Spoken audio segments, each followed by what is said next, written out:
You won't see much in historic Tombstone, Arizona that's original. Until you walk into the Birdcage Theater and Saloon, that is. Back in the day, this joint offered vaudeville shows, ladies of the night, round-the-clock poker games, and extremely lax gun laws. Hey, what's your name? Hey, I'm Bill. Tell us where we are. Birdcage Theater here in Tombstone, Arizona. Been around since when? It was built in 1881. This is an original bar. It was made in Pittsburgh, Pennsylvania. There's a .45 caliber in the vertical post of the bar right here. There's another one next to that security camera is a ricochet of a .45. 32 up here in the ceiling between the lamp and the fan right here. That's just poor aim. Above the Lyman twin poster, that's a .44 caliber bullet hole. Those are just the ones that missed.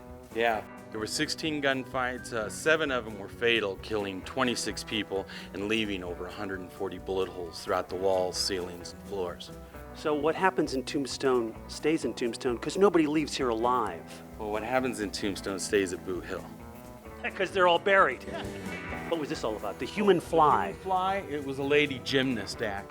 And these girls would get up onto a trapeze, flip around in the air, and then walk upside down on the ceiling like flies. How the heck did they do that? Well, they had spikes in their shoes, and in the attic they had magnets that they could put up, and that was kind of like their safety net. Fatima was a belly dancer who played on our stage in 1881. She sold tickets, I'm imagining. Yeah. The cowboys, soldiers, and miners would get drunk and take shots at her. There's 6 patch bullet holes in Fatima's painting and 1 knife slash. They must not have liked the act too much then. So people would come in here, get their foundation buzz at the bar, then go into the theater, which is where we're going next, I imagine. Bird cages. Now we know why the theater got its name. This was the casino floor here, and these are the cribs upstairs. That's where the ladies plied their trade to their men customers at $25 a night.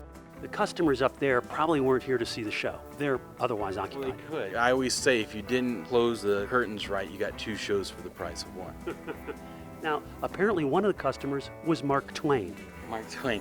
Yeah, no, that's not Mark Twain. That's supposed to be one of the Earps. This is the original stage with the original curtain. They really advertised Tombstone on the curtain here. Pure water, good schools, and wonderful climate. Yes. One thing I noticed as we walked in was this little box right here. What is that? Oh, the merman? That was given to us by Kwong Ki here in Tombstone. The merman, a creature of the sea. How did it get to one of the driest places in America?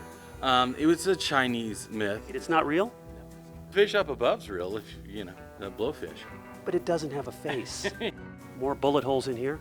Oh, yeah, there's bullet holes. The ceiling has some bullet holes. Not all of them are bullet holes. Everybody seems to fire at the ceiling. They're not trying to kill anybody. They're just, yee-haw, right? Yeah, they're celebrating. Yeah, they're letting off steam. We're backstage at the Birdcage, and for some reason you got a hearse back here. That's the Boot Hill Hearse. It's trimmed in 24 karat gold and sterling silver, and it's prized by the Ford Museum at over $2 million today. I love the ad that they used. Why walk around half dead when we can bury you? For $22. Yeah, That's cheap. Good deal. So I imagine this hearse got a lot of action. It did. It was said that Tombstone had a man for breakfast every day from 1881 to 1883. That sounds like cannibalism. What does that mean? No. They weren't eating each other. That means that there was at least a killing once a day in Tombstone. What do you know? It's Mark Twain again, only now he's in a coffin. Yeah, it's another Earp, but okay. We'll keep calling him Mark Twain if you want to. This is the poker pit. This is where they had the West's longest poker game, lasting 8 years, 5 months, and 3 days. It was non-stop, 24 hours a day, 7 days a week. How could a game last that long, 8 years? They'd run out of snacks after year 1. It was a marathon game. There was always a list of 5, 10, 15 people waiting to get into the game at all times. They had these young boys that were called the runners, and they would run and get you wherever you were in town. Let you know there was an empty seat. Yes. You'd already put your $1,000 in, so you didn't want to get killed waiting to get into the game because not only are you dead, but then you're out an extra $1,000. If you were caught cheating in this game, there's a reason probably that the floor is dirt, because it's easier to clean blood off the dirt than it is the wart. Who were some big-name gamblers that played this table? Bat Masterson, Diamond Jim Brady, Adolphus Bush from Bush Brewery, and George Randolph Hearse would all play in this game. Looks like a lot of money changed hands. Well, the money that's on the table right now, people throw it on there. It's kind of like a wishing well thing. These are the $40 cribs that they had down here in the poker pit. More expensive than the ones upstairs. Yes, you could spend the whole night here because there's a bed. And didn't Wyatt Earp meet his future wife, Sadie Jo, here? Yeah, it was said that Wyatt and Josephine had an illicit love affair down here. Her other name, Shady Sadie. Yeah, the Shady Sadie, the $40 lady. Billy, if somebody wants to get a tour of the historic Birdcage Theater, where do they go? We're right here in the heart of downtown Tombstone. Looks like the ladies have a couple new customers. Yeah, you guys going for a poke?